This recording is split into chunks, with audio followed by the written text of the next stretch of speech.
It's November 8th, 2022. It started raining yesterday evening, and this is literally the most rain we've gotten all year.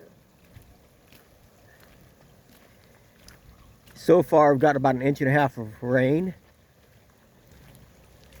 and this is one of my orchards, so I'm glad we're getting lots of water on it. This is the drain ditch over here.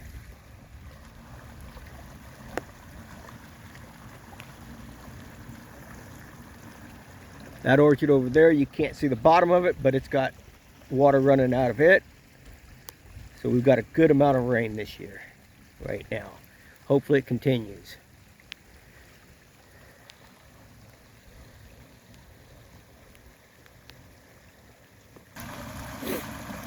That's the weir box. The water is about 6 inches over the board that's in there.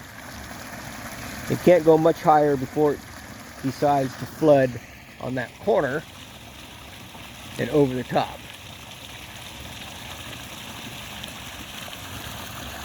And the water itself is backed up maybe 100, 120 feet up the orchard.